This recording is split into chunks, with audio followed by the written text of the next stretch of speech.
CIA Black Vault break-in. Am I reading this correctly? The Kremlin bombing? In fairness, the bomb was actually meant to kill him. First question is, during a press conference in Korea, you mentioned you stole quite a few props from set, which honestly just shows how much you got into your character. I'm curious, did you also get the pitch in any ideas for Grace lines or scenes during filming? Yeah, so much of the film is like a metaphor for the making of the film. What obviously you don't see is all the scenes that weren't used, and they're always trying to find like the most kind of economical use of all the footage because we just shoot so much. And it's really exciting as an actor because it's unpredictable sort of what ends up in the movie. So you're kind of creating different things every day. And I think the thing that I found the most exhilarating was the work in the Arctic. I was coming up with sort of improvising scenes with the dogs, which doesn't end up in the movie, but I remember we were shooting on the ice and I couldn't hear the camera saying cut, so I just kept on going. And I'm kind of climbing over the sled, stopping the dogs, turning the dogs around, going in a different direction. And all of that was so great because I felt like I had been trusted to play and trusted to kind of give lots of different ideas to who Grace was. And that, for me, is kind of like a testament of how Tom and McHugh encourage everyone to try things. And so it's a very, although it's so meticulously designed and it's such a hugely prepared, moments of like set pieces, yet within that there's a lot of freedom to improvise lines and improvise physicality. Collecting those fun little keepsakes. Were there any behind the scenes stories that really stuck with you? Maybe some fun or touching moments with the cast? Yeah, so there was a moment when we were all living on the icebreaker in the Arctic, and at nighttime we would eat together and then we would play cards and just hang out and have fun. And I remember hearing this like excitement upstairs on deck. And so we all rushed to go and see what the excitement was. And of course, we knew we were about to go into, again, it's like sub 40-degree temperatures. So we kind of put all our layers on. And we got out onto the deck and we could see a polar bear walking towards the boat. And we just all went completely silent because it was so majestic and powerful, and luckily for us it looked well fed. It didn't look like it was hungry looking for a meal. And it then went on its own sort of business and walked away, but we were very aware at how we were living in someone else's territory and that these creatures around us were so powerful and so terrifying, and yet they're so adorable. And like, it's what makes them so dangerous is how cuddly they look. I think that for me that was like just an indication of how extraordinary it was where we were filming. And then also in South Africa, we were just driving up this incredible mountain, and we had to stop the car because there was a huge tortoise in our path. And so we had to stop so that one of the members of crew could like very gently lift up this tortoise and take it across the road so we could carry on. So that being met by all these animals as we go along, like the kind of the spirit animals of the film, it was wonderful. Hello, fans in Taiwan. It's so wonderful to be speaking with you and to be sharing this incredible movie. It was designed and built entirely for a big screen, and to be able to watch it all collectively enhances your experience. It's fully immersive and it's an epic adventure, and we're so proud of it. So thank you for your support and enjoy the movie. So every movie that Tom and I do incorporates everything that we have learned on previous movies.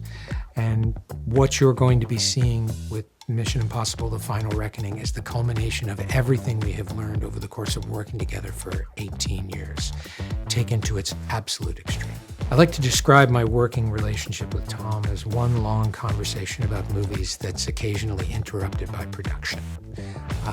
We are just constantly talking about movies, talking about our love for cinema, finding ways to challenge ourselves, and also finding ways to keep what we believe is vital and classic about movies alive. I can't really choose one stunt that I would say is probably the most impressive, only because I was watching Tom Cruise every day, topping every stunt he'd ever done in the morning and then going out in the afternoon and dunking on that. I will say there is one stunt in particular, probably what you would consider to be the last stunt in the movie, where I'm always asked, is there ever a stunt where you've had to say no? There certainly isn't one where I've said no. There's definitely stunts where I wish I had not suggested them, and this is far and away the worst. Well, this chapter focuses on not just Ethan's journey within this particular installment, but Ethan's journey over an entire 30-year arc leading up to this installment. It gives you a better sense of what makes Ethan tick, but it also puts into context Ethan's responsibility for not just his team, but for the entire world. You can expect the very biggest Mission Impossible ever. I try and approach each film with what's gone before in mind. You know, Benji's been through a lot over these 6 films that I've done. And every time I start a new one, I look at what he's just experienced, you know, and try and move forward from there. It's a very nice thing as an actor to be able to live with a character for as long as I have. It's 20 years. So yeah, he's evolved accordingly, I think. It's great. I mean, the very first time I met Tom, he was incredibly personable and put me at ease. I was terrified, you know, it was my first time making a Hollywood movie. And then he sort of came on and was just, you know, an absolute sort of dream to work with. So yeah, it's always fun. You know, when you're gonna make a movie with Tom Cruise, you're gonna have, you know, fun on screen and off. So it's been a really lovely relationship over the years. I love shooting in Svalbard in the Arctic Circle. I'm a big snow fan. I love snow generally. I love snowboarding. So to be in the Arctic, somewhere where no human being should ever really be. It's so inhospitable. Very, very cold, obviously, minus 40 degrees Celsius. There were polar bears walking around. We had to stop shooting whenever a polar bear came near us because obviously you have to respect their territory, and so we'd back away and let it walk through the set. But just to see that was extraordinary, and I loved it, absolutely loved it. What's wonderful about it is that it kind of like gathers together the entire history of Mission Impossible, and you know, you see moments from previous missions, and it really kind of keys into this idea that, you know, for the last 30 years, Ethan Hunt has been, you know, on a mission to save the world, and in some respects, some of the things that he's done has impacted on what we're finally seeing here in the Final Reckoning. So it's a really clever kind of culmination of all the missions. Audiences can expect the biggest practical action film ever made. You know, it is probably the biggest. I mean, it just is. I mean, it's incredibly exciting, and there's a lot of amazing spectacle in it. But at the very heart of it, it's a very intimate movie, and there's lots of, you know, really sweet character stuff, very nuanced character development for every character. I feel like every character is really well served in this film, and so it's huge and it's small, and that's quite an amazing combination. It's intense, it's exciting, it's exhilarating. It's nerve-wracking because you never know what you're about to get yourself into, you know, in that particular day. Because McHugh and Tom, they like to, you know, feed off of what's going on and everything. So at any moment they can say, okay, hey, this is what we're gonna do now. And you just have to be able to roll with it. So I think it kept us all on our toes, but it was a fun game that we were all playing together. It was fun training for the fight sequence that me, Palm, and Simon had in the cabin. We worked very hard on it for months. Palm and I especially training, trying to get in shape and working with the fight choreography, especially with fighting in a burning down cabin, which, you know, it was practical fire. So, you know, we had the firefighters and safety team on set standby just in case anything happened, but we were very competent in what we were doing, Tom's favorite word, and luckily there was no accidents. I would say the most difficult location to film on was Svalbard. That was, I've never been so cold in my life. You know, we hit temperatures below 38 degrees, which was insane.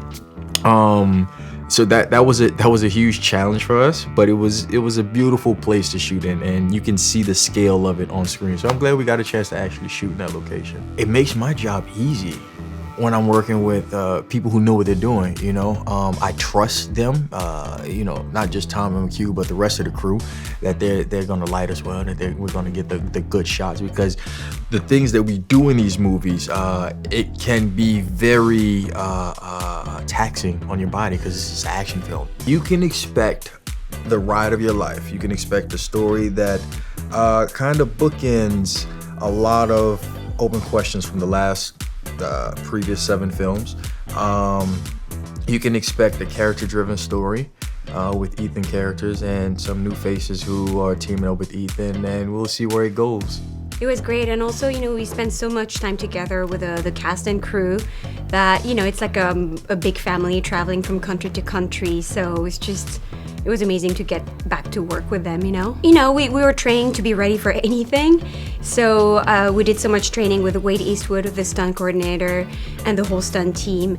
And yeah, I think maybe there was like maybe some specific movements that we did that I worked on, like a back roll, for example, you know, in the first fight at the beginning of the movie. I had never done that before, so I had to work on this specific movement, but, you know, it's amazing when you get it right. It's just so special, you know, and also with Mission Impossible, I get to do things for real, you know, with no like special effects, and I do all the fights myself, so it's amazing, and they push me to do so as well, you know?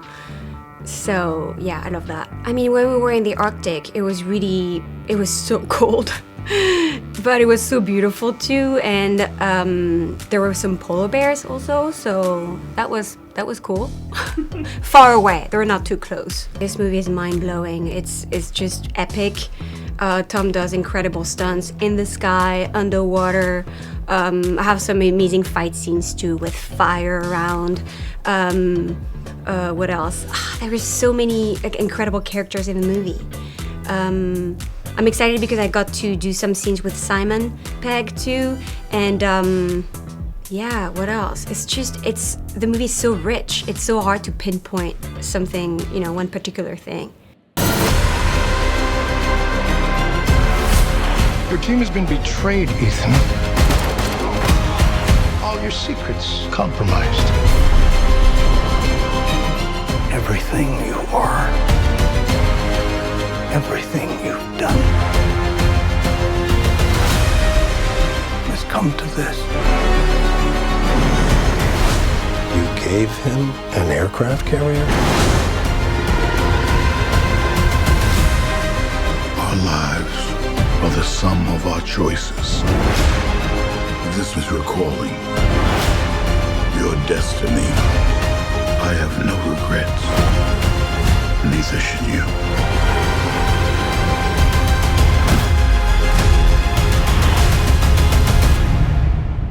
I need you to trust me one last time.